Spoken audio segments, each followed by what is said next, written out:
Olá pessoal, sejam muito bem-vindos ao nosso canal. Quase todos os aficionados pelo tema ufológico conhecem o caso Roswell que ocorreu em 1947 nos Estados Unidos. Mas vocês sabiam que existe um outro relato quase tão famoso quanto este, que ocorreu no Reino Unido e foi chamado de o Incidente da Floresta de Rendlesham, ou o Roswell britânico.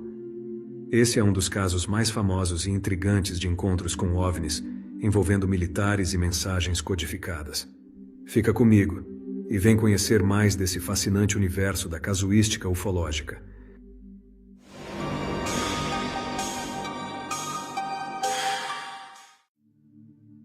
A floresta de Rendlesham é uma área situada no condado de Suffolk, na região leste da Inglaterra.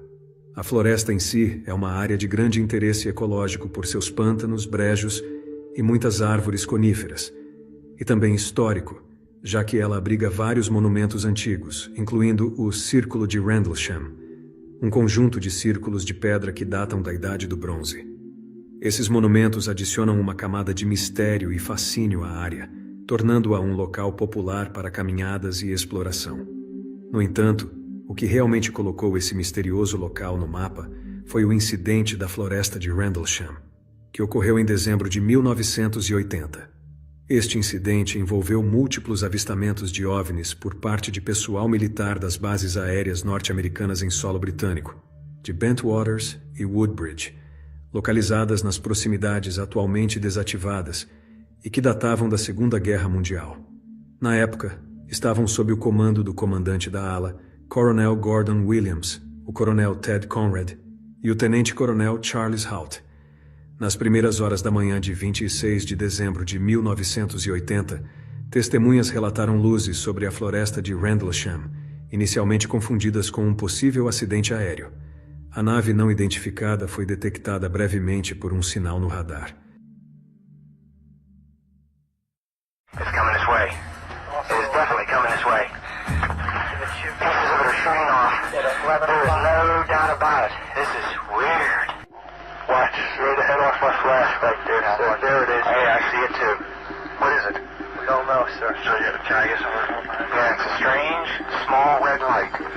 Looks maybe a quarter to half mile, maybe further out. I'm going to switch off it. The light is gone now. It was approximately 120 degrees from the site. Is it back again? Yes, sir. Everything else is just deathly calm. There is no doubt about it. There's some type of strange flashing red light ahead. It's yellow. I saw a yellow tinge in it too. Weird. It appears to be maybe moving a little bit this way. It's brighter than it has been. Yellow. It's coming this way. It is definitely coming this way. Pieces of it are shooting off. There is no doubt about it. This is weird. Okay, we're looking at the thing. We're probably about 200 to 300 yards away. It looks like an eye winking at you. It's still moving from side to side. And when you put the star scope on it, it sort of has a hollow center, a dark center. It's like the pupil of an eye looking at you and winking. And the flash is so bright to the star scope that it almost burns your eye. And the ones to the north are moving, one's moving away from us. It's moving out fast. This one on the right's heading away too. Yeah, they're both heading north. So here he comes from the south. He's coming toward us now. Já no dia 27 de dezembro, o sargento James Penniston e os aviadores Edward Cabansag e John Burroughs partiram para investigar o local do suposto acidente. Ao chegarem à área, depararam-se com uma luz brilhante emanando de um objeto intacto no chão da floresta. Conforme se aproximavam do local, a qualidade do contato de rádio com a base piorava, com os rádios operando de forma intermitente. Enquanto Cabansag permanecia afastado para manter o contato de rádio, Penniston e Burroughs se aproximavam do objeto, que descreveram em seus relatórios como triangular, com luzes azuis e amarelas percorrendo sua superfície. O ar estava eletricamente carregado, e eles observaram o objeto por cerca de 10 minutos. Penniston decidiu examinar o objeto mais de perto, circulando-o, tocando-o e registrando os símbolos que alegadamente viu em sua superfície. O objeto, quente e macio ao toque, foi descrito como se fosse metálico. Após 25 minutos, a luz do objeto se intensificou repentinamente. Ele decolou silenciosamente, desaparecendo no ar a uma velocidade considerada impossível para qualquer artefato humano. Quando os militares voltaram no dia seguinte, encontraram 3 impressões triangulares no solo daquele local. Na noite de 28 de dezembro de 1980, o vice-comandante da base, tenente-coronel Charles Hout, liderou uma equipe de 4 militares para investigar luzes vistas sobre a floresta de Rendlesham. Munidos de equipamentos como gravadores de áudio, câmeras fotográficas e contadores Geiger, eles encontraram 3 buracos triangulares no solo, sinais de radiação e danos às árvores. Durante a busca, avistaram uma luz pulsante vermelha alaranjada que manobrava entre as árvores e depois explodiu em um campo próximo. Enquanto isso, objetos distantes no céu emitiam luzes coloridas e um objeto oval vermelho alaranjado, com um centro negro piscante, emitia um feixe de luz semelhante a um laser em direção ao solo em um local que alegadamente existia um arsenal de armas. O contato com a base era prejudicado por falhas nas frequências de rádio. Hout documentou o incidente através de uma gravação de áudio do dia 28 de dezembro e no dia 30 de dezembro escreveu um memorando que foi enviado ao Ministério da Defesa britânico, descrevendo avistamentos de objetos triangulares e luzes inexplicáveis na floresta. Na reunião da 3rd Air Force, presidida pelo general Robert Beasley, o tenente-coronel Charles Hout apresentou a gravação que havia feito diante de um ambiente em que todos permaneceram em completo silêncio.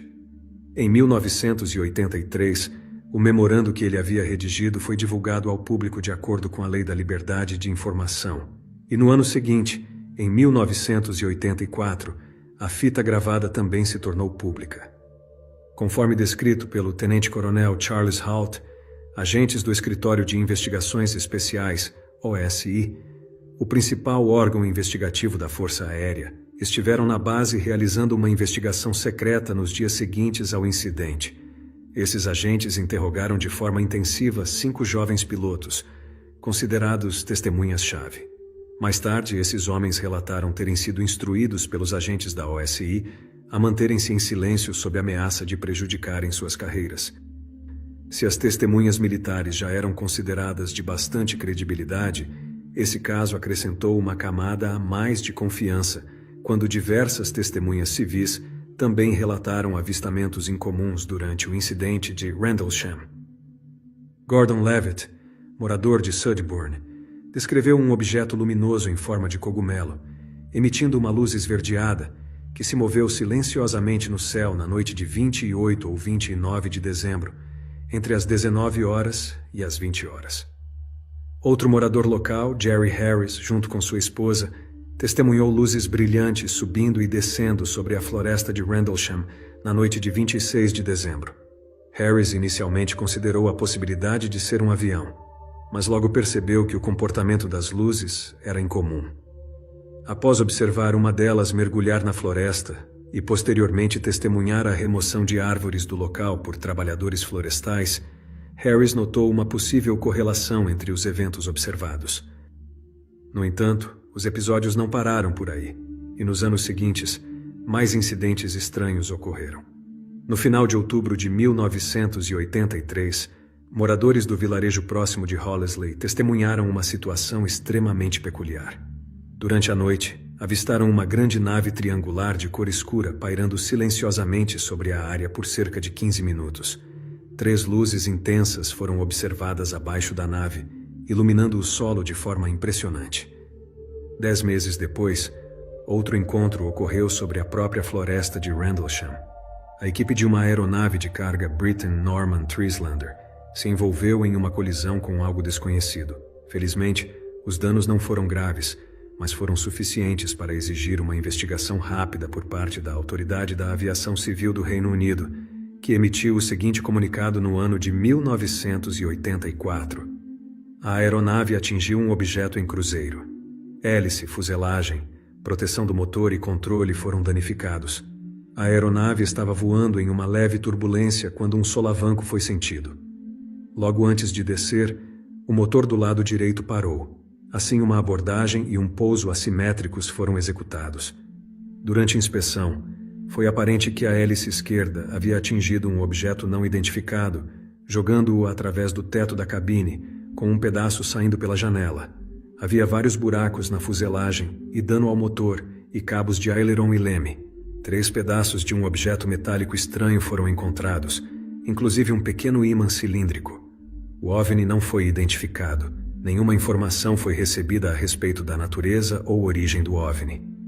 Após alguns anos, o caso se tornou ainda mais complexo. Em 1994, o sargento Jim Penniston passou por uma regressão hipnótica como parte de uma tentativa de acessar informações profundamente enterradas em sua memória sobre o incidente de 1980. Durante essa regressão, Penniston afirmou que os supostos alienígenas, na verdade, eram viajantes de um futuro distante. Segundo ele, esse futuro é sombrio, com problemas profundos e generalizados, incluindo questões ambientais e de reprodução humana. As entidades encontradas por Penniston na floresta teriam revelado que viajam até o passado, incluindo os dias atuais, para coletar esperma, óvulos e cromossomos, como parte de um esforço para garantir a sobrevivência da raça humana no futuro. Entretanto, existiam ainda mais fatos para serem estudados, e não por acaso esse incidente é considerado um dos mais importantes da ufologia mundial. No ano de 2010, foi revelado um aspecto particularmente intrigante do incidente da floresta de Rendlesham, e esse envolve uma mensagem em código binário que um dos soldados, Jim Penniston, afirmou ter recebido quando se aproximou do OVNI durante o avistamento, em 26 de dezembro de 1980. Segundo Penniston, enquanto investigava o objeto brilhante e metálico no chão da floresta, ele notou uma série de símbolos impressos em sua superfície. Ele descreveu esses símbolos como semelhantes a hieróglifos ou código binário.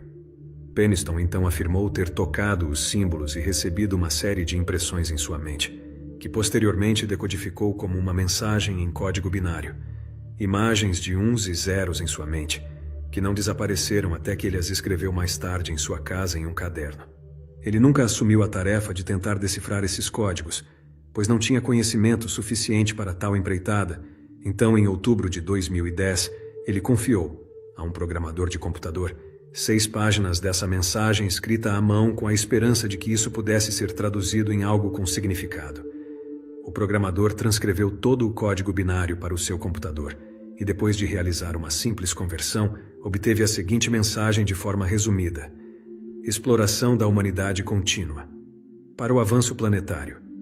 Na mensagem também aparecem coordenadas que correspondem a uma antiga ilha na costa da Irlanda, hoje já submersa. A ilha é chamada de HY Brasil, que, segundo antigas lendas celtas, foi o lar de uma civilização milhares de anos à frente de seu tempo. Esta tradução da mensagem levou a mais especulações e debates sobre o incidente, com alguns sugerindo que poderia ser uma tentativa de comunicação extraterrestre. No entanto, os céticos argumentam que a mensagem poderia ser o resultado de interpretações subjetivas ou até mesmo uma farsa. Apesar das controvérsias e debates em torno da autenticidade da mensagem em código binário, ela permanece como parte integral da história do incidente da floresta de Rendlesham e contribui para o mistério e a intriga que cercam esse caso até hoje. Download that happened, of download or transfer of information that happened when you touched the symbols. Was it like a telepathic download? I mean, do you have any conscious memory of it? How it? Oh, it absolutely was telepathic. It wasn't like I could see it in front of me, like visually. It was like it was a pictorial that was running a movie in my brain. You know, it was a mind's eye kind of thing. Yeah, it wasn't. I couldn't physically actually see something, no. And it was flashings of zeros and ones, and later we find out it's some type of binary code, which be honest with you, I have trouble with algebra, or I'm not a math person by no means, let alone computers. And in 1980, I don't think we even had computers that we used, so it was foreign. Anyway, I did record the glyphs at the scene, but when I went home in the following day, I don't know, I can't get these images. I mean, they're just like there, 1 0 0 0 0. They're all in my head. So I felt compelled to write them down. So I grabbed my notebook, flipped it open, And then I did the most crazy thing, I thought, in the world. I wrote these ones and zeros all the way down. It was like 12, 14 pages of them. And anyway, at a certain point, when I got done, I had no more imaging. Now, I'm not at the craft. I'm at home. I go back to Ipswich, and this is where this is happening. And then once I'd done it, though, the imaging was gone. So I thought, great. Now, can I tell somebody that I went and received imaging in my living room at home in Ipswich, and I had to write them down, and I'm okay now. I did not tell anybody that happened, okay? I've never seen a notebook before, and that was one of my questions to him, because there's a different date, than the one. Well, it makes sense now, because the way it is the 27th is when he wrote the codes out, when he sat down and had, wrote down what was bugging him. But the before that was all the other stuff that he wrote down. But he said right there when he was talking, he goes, I had a download. Mm-hmm. And that's the first time I had heard it, and the first time Linda had heard it. And we a download, what do you mean by a download? He goes, well, I felt like something was downloaded to me. And I think maybe he said he felt like something maybe had come, but he says it was downloaded to me, and then it drove me so crazy I had to sit down and write them down. And we're like, write them where? And he goes, right here in the notebook, because he brought it for me to look at, because I had questions. And he opens up the notebook, and he goes, these numbers. He goes, I have no idea what these are and what they mean. And he goes, those are binary codes. And I go, I'm sitting there like, what the hell is going on? And she goes, binary codes. And I go, what are binary codes? And she goes, that's a way of communication. And I'm like, what? And she goes, no, if it's legit, she goes, it's not legit that he wrote it down, but if there was really a download, they'll mean something. And now I'm like, what the hell is going on? Muitos críticos levantaram a possibilidade de que as luzes avistadas pelos aviadores pudessem ser atribuídas ao farol de Orford Ness, localizado aproximadamente 8 quilômetros a leste da borda da floresta, e reconhecido naquela época como um dos faróis mais luminosos do Reino Unido. No entanto, as cores das luzes descritas pelos militares não se alinhavam com as do farol. Enquanto os militares relataram luzes vermelhas, azuis e também uma luz branca, o feixe de luz emitido pelo farol não exibia essas tonalidades. Além disso, as luzes avistadas eram frequentemente descritas como próximas, acima ou entre as árvores, o que não correspondia ao padrão de um farol costeiro. O relato das testemunhas descreveram um objeto triangular, o que diferia significativamente de um farol. Adicionalmente, o nível de radiação no local indicado como ponto de pouso era consideravelmente mais alto do que o índice de radiação ambiente, e havia marcas precisas no local apontado pelos militares. É importante ressaltar que os militares que estavam na base já tinham conhecimento prévio da existência do farol e de suas características, o que torna pouco provável a hipótese de terem confundido as luzes avistadas com as do farol. O caso atraiu muita atenção da mídia e gerou debates intensos sobre a natureza dos eventos ocorridos naquelas noites. Muitos ufólogos consideram o incidente de Rendlesham como uma das melhores evidências de encontros com OVNIs, devido à quantidade de testemunhas credíveis e à evidência física coletada. No entanto, o governo britânico inicialmente minimizou o incidente, afirmando que os avistamentos foram causados por uma combinação de fenômenos naturais e interpretações errôneas.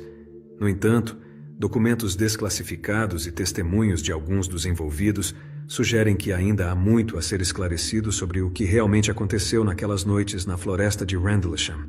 O caso continua a ser objeto de estudo e especulação por ufólogos e investigadores paranormais, e até hoje não há uma explicação final para o que ocorreu lá no ano de 1980. E vocês já conheciam esse caso? Comentem o que acharam de todas essas revelações e nos vemos no próximo vídeo.